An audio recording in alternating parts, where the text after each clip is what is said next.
Bah, bonjour. Convocation de l'électorat par la CENI pour les législatives nationales en République démocratique du Congo face aux exigences posées par l'opposition politique congolaise. Y a-t-il un tunnel pour plus d'inclusivité au scrutin de décembre 2023? Le chef de l'État Félix Antoine Tshisekedi Tshilombo déplore les comportements de certains prélats catholiques des natures à diviser le peuple congolais. L'Église catholique est-elle réellement au milieu du village? On en parle. Mesdames, Messieurs, fidèles téléspectateurs des Canal Congo Télévision, bienvenue à votre émission Zoom qu'on a l'immense plaisir de recevoir pour vous en ces jours Monsieur Christian Témé.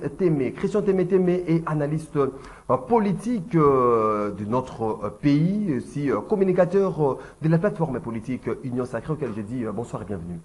Bonsoir Maxime, bonsoir à tous les téléspectateurs de notre télévision CCTV. Bien portant. Oui, bien portant. Dieu fait grâce.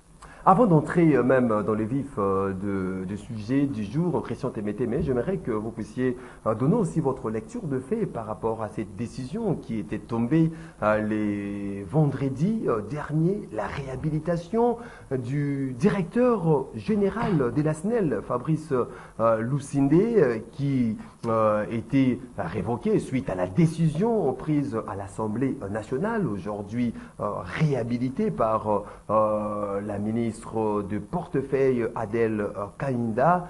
Comment avez-vous jugé cette décision du ministre de réhabiliter le directeur général de la SNEL?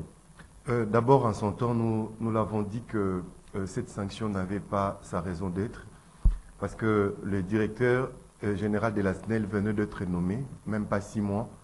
Vous savez, quand vous venez dans une société comme... Il était là comme directeur général adjoint. Bien sûr, le directeur général adjoint n'a pas la commande de la machine comme les titulaires. Donc les charges sont réparties à telle enceinte que c'est le directeur général qui gère, qui a la politique de l'entreprise ou soit de la société. La solution dans tout ce qui se passe à la SNEL, surtout du côté technique, s'il faut parler de la fourniture de l'énergie électrique dans notre pays, je pense que ce n'est pas le problème d'un individu. Oui, c'est lui qui doit élaborer, oui, c'est lui qui doit proposer, même donner des solutions à tous ces problèmes, mais ça ne viendra pas par un coup de bâton magique. Ce n'est pas un magicien, il arrive... Au moment où son sort a été décidé au niveau de l'Assemblée nationale. 3 mois après, vous voulez qu'il donne solution à tous les problèmes. C'était injuste, cette sanction. Nous félicitons la ministre de... C'était au regard de la situation, lorsque vous dites c'était injuste, c'était au regard de la situation. La desserte en électricité posait problème dans la capitale Kinshasa. Nous l'avons dit ici, nous sommes en plein 21e siècle, il faut donner beaucoup de moyens à la SNEL, il faut recycler nos techniciens, il faut acheter le matériel, et ça ne se fera pas aujourd'hui et demain. Non, il fallait donner un peu de temps à ces directeurs, et puis pourquoi on doit rester seulement dans ces systèmes un peu archaïques de l'énergie hydraulique. Lusinde nommé après 6 mois, avez-vous senti une dynamique de changement dans cette société d'électricité? Il fallait d'abord identifier les problèmes. Parce que 6 mois, c'est plus de 100 jours. Non, parce qu'on doit se le dire aussi. C'est que la SNEL a comme moyen, ça lui permet plus de payer les travailleurs, ainsi de suite, de remplacer quelques câbles, quelques transformateurs, ainsi de suite. Mais le grand moyen, vous savez, avec la démographie actuelle, quand on avait construit le barrage hydroélectrique de Inga, même des Zongo, il n'y avait pas la population comme nous en avons aujourd'hui. Aujourd'hui, une maison de Onel qui pouvait avoir 8 personnes, on a construit des annexes, on a construit des immeubles, on a construit des buildings, on a construit des salles de fête à gauche et à droite, on a acheté des moulins à gauche et à droite. C'est une charge de plus à la SNEL, même avec les ampoules que nous utilisons, le projecteur et tout ça. Avec les téléphones, maintenant on commence à charger des téléphones. C'est une charge de plus pour la SNEL. On a loti des nouveaux quartiers ici à Kinshasa. Quand on avait construit le barrage d'Inga, il n'y avait pas Kaluka, il n'y avait pas Terre Jaune, il n'y avait pas cette densité de la population à Maluku, ni à Kikole. Mais vous allez comprendre qu'aujourd'hui, tous ces quartiers constituent des charges énormes. Vous voyez, est-ce qu'il faut rester seulement dans nos députés devraient en principe proposer que nous puissions nous puissions diversifier la production de l'énergie électrique dans notre pays. Pourquoi pas aller dans le système photovoltaïque? Ailleurs, on le fait. Pourquoi pas construire les énergies? Le chef de l'État avait inauguré. Oui, pourquoi pas aller avec les énergies nucléaires? En France, en Allemagne, quand on a fêté 30 ans sans délestage, c'est pas avec le courant, c'est pas avec l'énergie hydro, c'est avec l'énergie nucléaire. Or, nous avons tout ce que nous pouvons pour que nous puissions construire notre barrage nucléaire. Pourquoi pas notre barrage en photovoltaïque? À l'Équateur, le climat est favorable pour que nous ayons notre barrage en photovoltaïque. Alors, suspendre les DG, c'était vraiment une sanction. Vous avez trouvé ça injuste? Je l'avais trouvé injuste. Et sur votre plateau ici, je l'avais dit que suspendre les DG de la SNEL, ça ne va rien changer.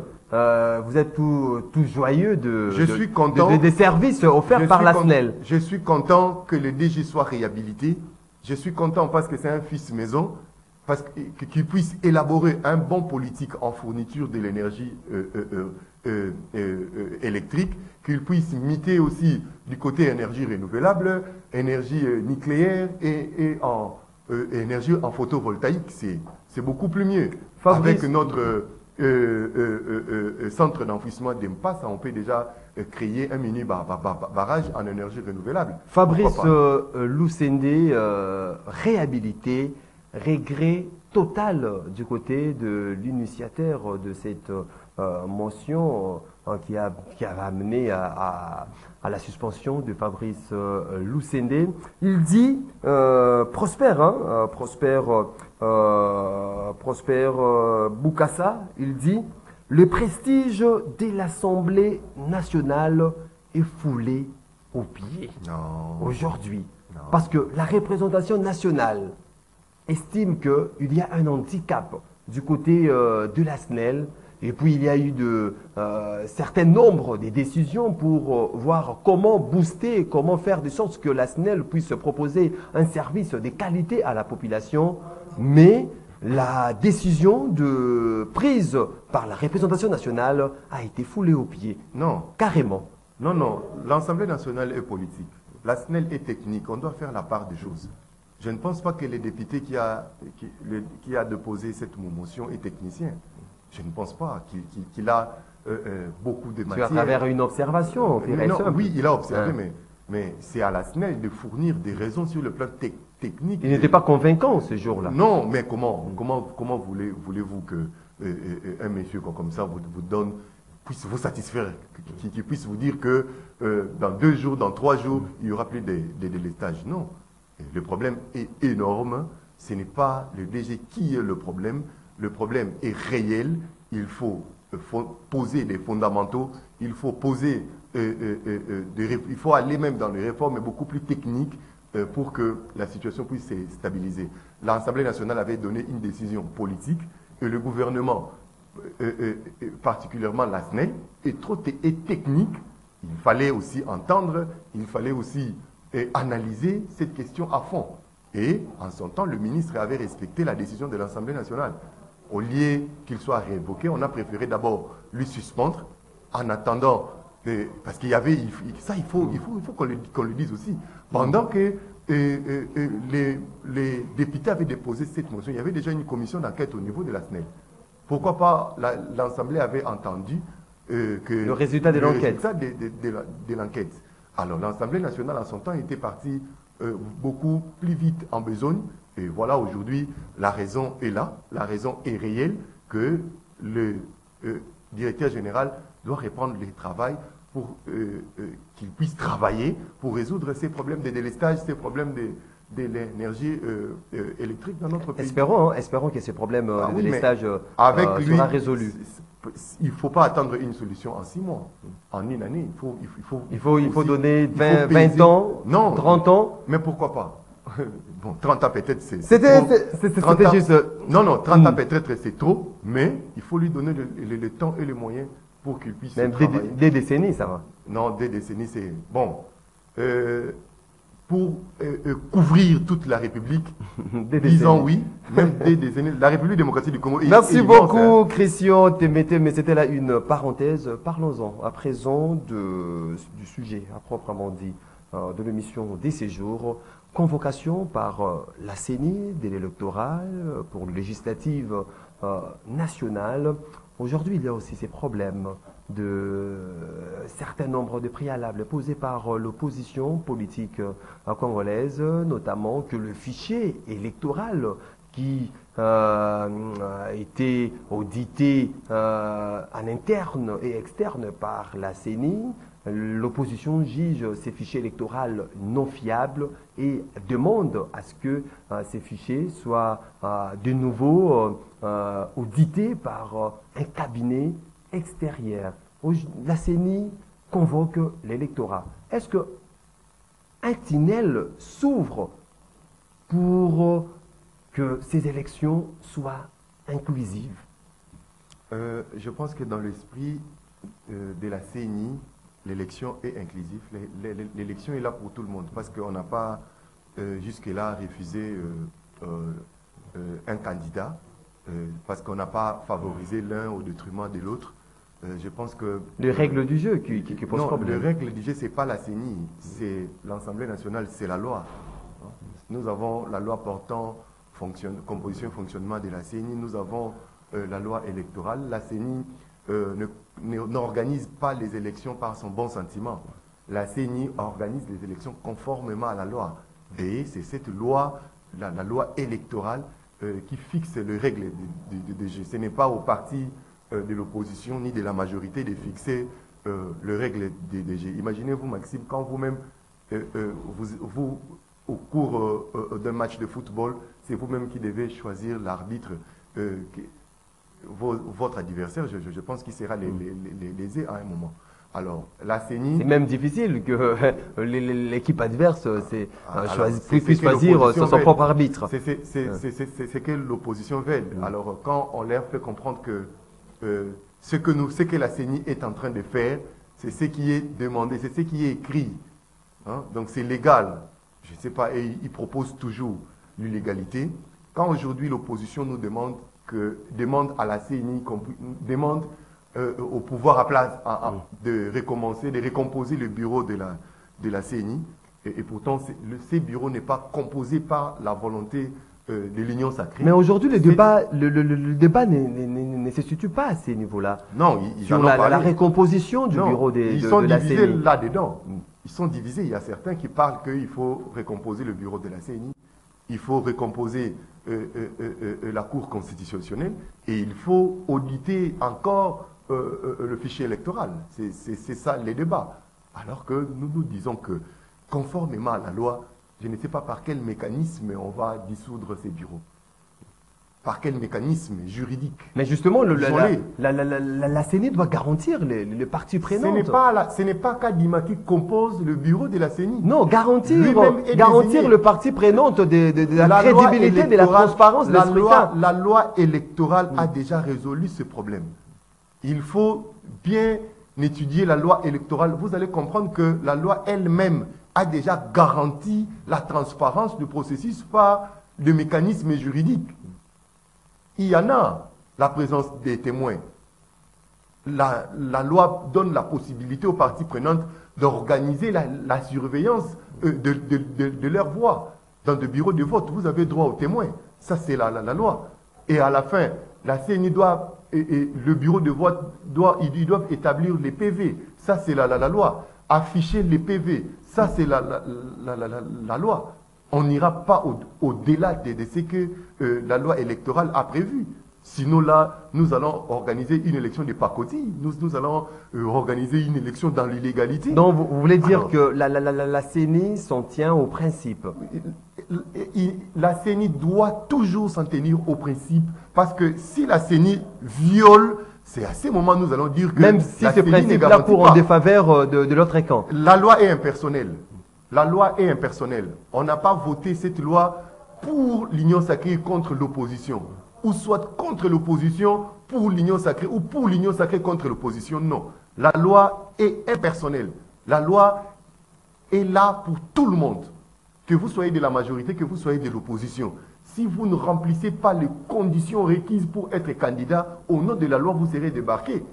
Si vous n'êtes pas, vous avez vu, le ministère de l'Intérieur, conformément à la loi, il a transmis une liste de 910 partis politiques. 910 partis 910 partis politiques. Il y a d'autres partis qui n'ont pas rempli les conditions réelles. Ils ne sont pas repris dans la liste.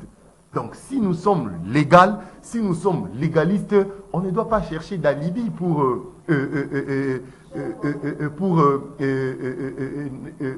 discréditer la CENI. Ça, nous ne sommes pas d'accord. Même quand ils disent qu'il faut auditer le fichier par un cabinet expert, c'est écrit où?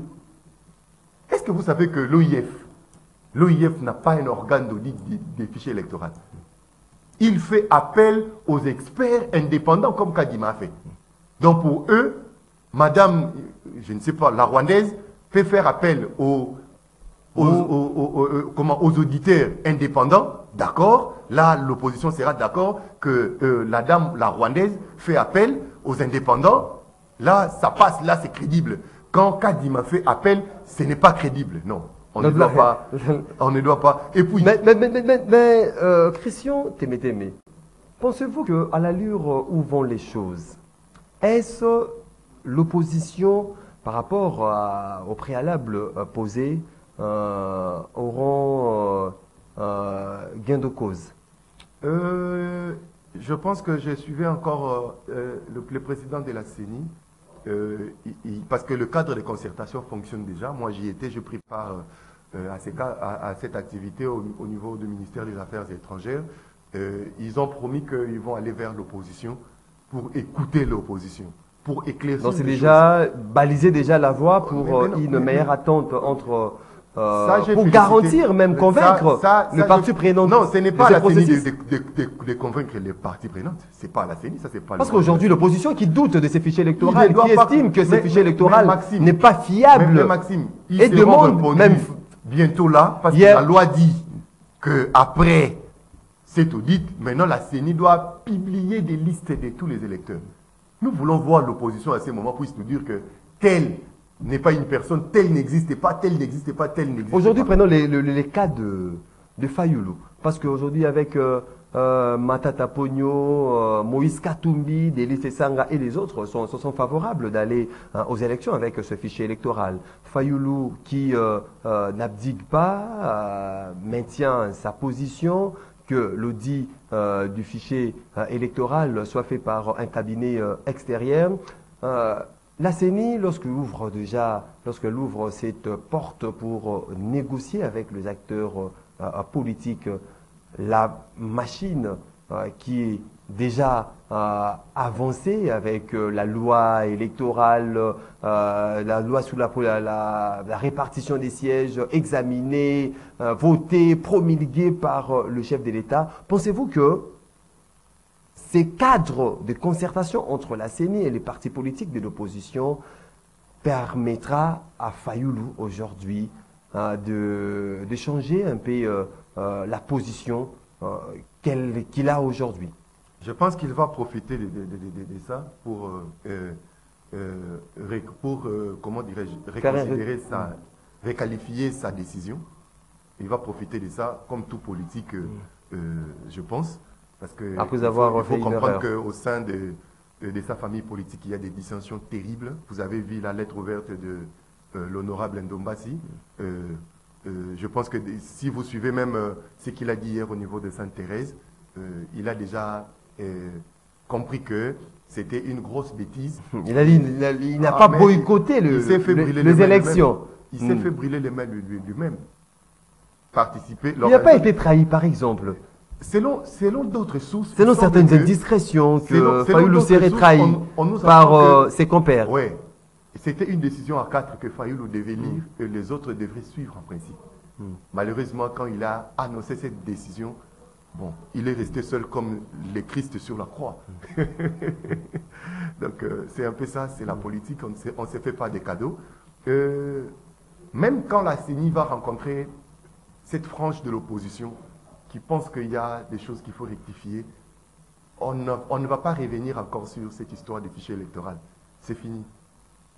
Pas question, c'est déjà avancé. C'est fini, nous avons parce que d'ici là, la CENI va publier les listes des électeurs. C'est fini. On ne va plus revenir sur la loi sur la répartition des sièges. C'est fini. L'Assemblée est en vacances, ils vont revenir au mois de septembre. C'est fini. Avec toutes ces contraintes, ces différentes contraintes financières, sécuritaires, tout consort, pensez-vous que l'élection en décembre 2023 sera possible? Je crois que la situation sécuritaire est en train de s'améliorer.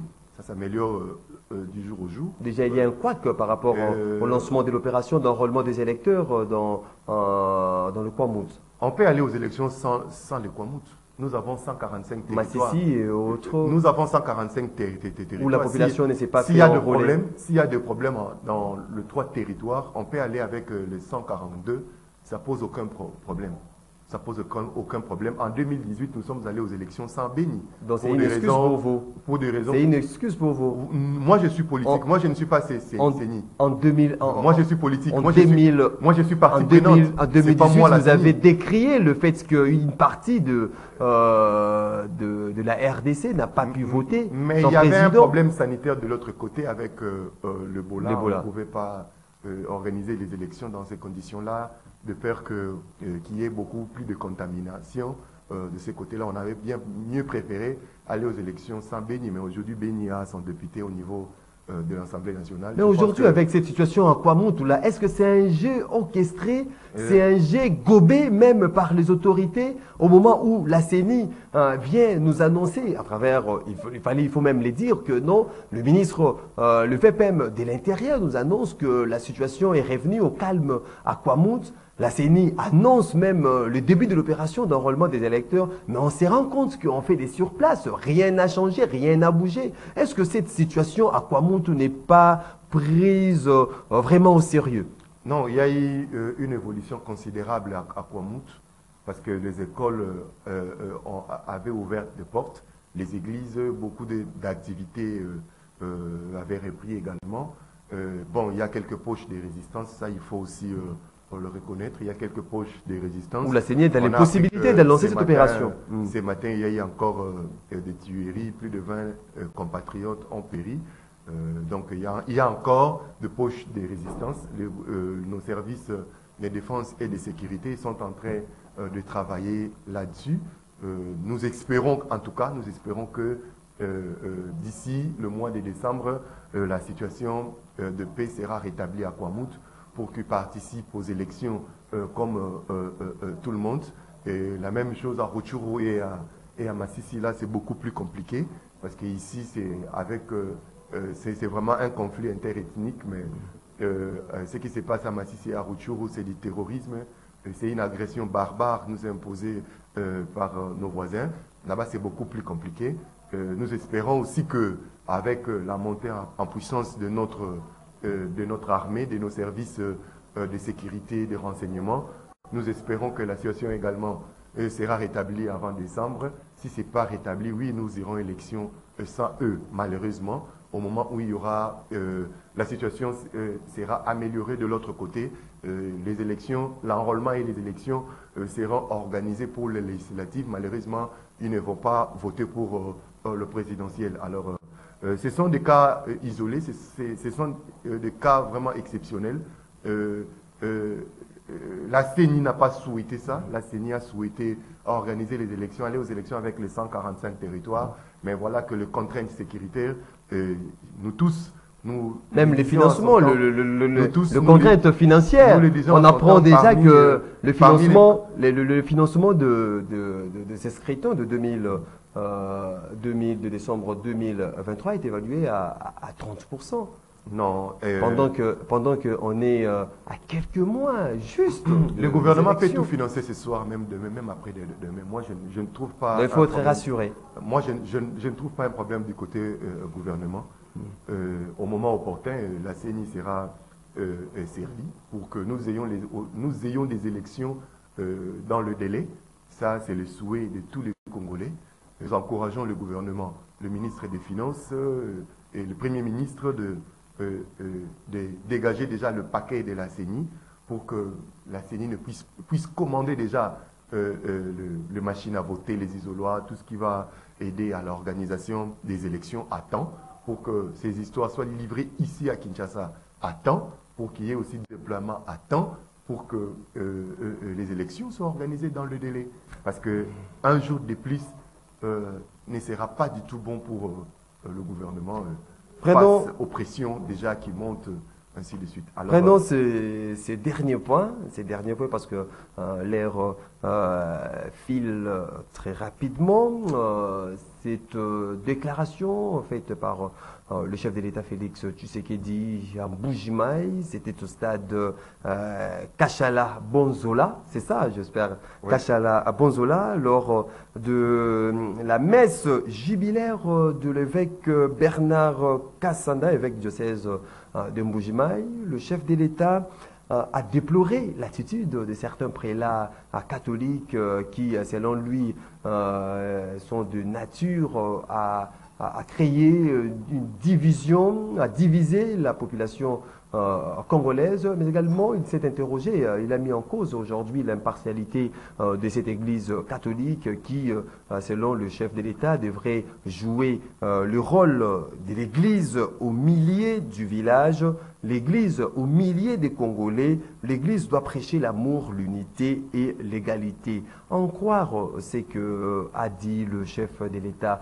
pouvons-nous mettre en cause aujourd'hui l'impartialité de l'Église catholique? Monsieur Christian Témétémé. Est-ce qu'il faut aujourd'hui chercher des guéguerres entre l'Église et l'État? Je ne trouve pas... ce n'est pas du tout bien qu'aujourd'hui, qu'il y ait cette sorte de guéguerre entre l'Église et le pouvoir. On gagnerait beaucoup si les deux institutions collaboraient en toute sincérité, en toute honnêteté. Le pays va beaucoup gagner. Vous savez que sur le plan social, l'Église catholique, c'est un grand partenaire de l'État à ce qui concerne l'éducation, à ce qui concerne la santé, à ce qui concerne la formation, beaucoup de choses. Vous savez qu'il y a des territoires où l'État n'a pas de bâtiments, n'a pas d'infrastructure, mais l'Église est présente. Et l'Église doit collaborer, a intérêt de bien collaborer avec l'État, et l'État a aussi intérêt de bien collaborer. Mais qu'est-ce qui se passe actuellement? Qu'est-ce qui se passe actuellement? Vous savez... Parce que cette déclaration du chef de l'État a été comme une forme de réponse réservée au cardinal Fridolin Ambongo, si je comprends bien, dernièrement, à la session de la Senco tenue à Lubumbashi, cardinal Ambongo a décrié la gestion aujourd'hui de la République démocratique du Congo, a parlé de la mauvaise gouvernance, a parlé de l'économie calamiteuse de la République démocratique du Congo, et puis il y a eu cette réplique du chef de l'État. Qu'est-ce qui se passe concrètement dans cette affaire? L'Église ne doit pas avoir une posture de politique et de politicien, non. Dans le cadre de la doctrine sociale de l'Église, l'Église devrait jouer un rôle de sentinelle pour surveiller la vie sociale de ces chrétiens, la vie sociale de l'ensemble de la population. L'Église devrait en principe jouer un rôle de voix des sans-voix face aux injustices. Là, nous sommes d'accord. Mais l'Église ne pouvait pas plus pencher du côté opposition, voir qu'il n'y a que l'opposition qui a raison et le pouvoir n'a pas du tout raison. Le chef de l'État s'est senti lésé face à ces comportements. C'est dans son droit et aussi dans son rôle d'arbitre, dans son rôle également de garant du bon fonctionnement des institutions comme père de la nation, de faire ces petites remarques, ces constats que lui a jugés amers à nos pasteurs. J'ai aimé aussi la réaction directe de Monseigneur Marcel Outembi, qui est le président de la Senco. Il a promis de veiller qu'il y ait ces climats d'accalmie, ces climats de paix entre l'Église et et le pouvoir et l'État, s'il faut les dire comme ça. Je ne voudrais pas qu'il y ait des tireurs des ficelles derrière cette histoire. L'Église catholique, ça s'accroche-t-elle pas aujourd'hui à la politique que l'évangélisation?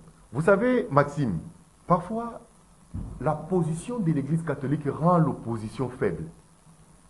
Vous allez voir qu'actuellement, c'est comme si l'opposition, ils ont croisé les bras et laissé l'Église jouer le rôle de l'opposition. C'est pourquoi moi j'ai constaté que la position de l'Église aujourd'hui rend l'opposition faible. Et ils doivent faire très attention. Ils doivent faire très attention. Parce que le cardinal Ambongo ne sera jamais candidat président. Il n'y aura jamais un évêque qui va postuler comme candidat président. Non. L'Église va maintenir la pression pour que les choses puissent changer et l'opposition doit jouer sa partition. L'opposition doit jouer sa partition. Quand l'opposition se cache derrière le propos de son éminence, le cardinal, pour faire la buzz, ainsi de suite, pour pousser à un climat malsain entre l'Église et le pouvoir, à la fin de compte, c'est l'opposition qui sera perdante. C'est l'opposition qui sera perdante. Christian Tembetebe, on est arrivé à la fin de cette émission. Que pouvez-vous dire à tous ces mondes qui vous a suivi à ces nets moments? Je dirais à tous les Congolais, à tous mes compatriotes, d'être prêts pour les élections. Et à tous les jeunes dans le parti politique, vous ne pouvez pas vous comporter en mouton. Vous êtes jeunes, vous êtes électeurs et vous êtes éligibles. Nous voulons voir dans la liste des candidatures beaucoup de jeunes. Nous ne sommes pas là seulement pour accompagner les adultes mal intentionnés dans des marches, mais dans le poste de responsabilité, on doit aussi nous booster, de dire aux uns et aux autres que le train des élections est déjà en marche. On ne va pas revoir le fichier électoral, ni la recomposition de la Cour constitutionnelle, moins alors de la CENI. Que nous puissions, ce n'est pas à l'opposition, ce n'est pas à la CENI de garantir la transparence. La loi a déjà garanti cette transparence. Que la CENI également puisse organiser les élections conformément à la loi, de ne pas céder aux caprices des uns et aux autres, à tous les parties prenantes, de prendre part dans ce cadre de concertation qui n'est pas un cadre de décision, Maxime, ça il faut dire à l'opinion. Le cadre de concertation n'est pas un organe de décision. C'est un organe où on doit émettre... c'est pour concerter et trouver une solution par rapport à quelques avis, là où on voit, là où on a des doutes. Mais on ne part pas dans le cadre de concertation pour demander l'impossible à la CEDI. Christian Témé, analyste politique indépendant, aussi communicateur de la plateforme politique Union Sacrée. Je vous dis merci d'en disposer. Merci Maxime et merci à tous nos téléspectateurs. Vous étiez nombreux, mesdames, messieurs, à suivre cette émission Zoom. Je vous dis merci de votre sympathique attention. Une émission réalisée par Moro Njambe. Bruno Ndinga était du côté de la régie, Karine et Bébé à la prise de vue. Je vous retrouve très prochainement pour un autre numéro. D'ici là, portez-vous bien et bonne évasion sur votre chaîne. Au revoir.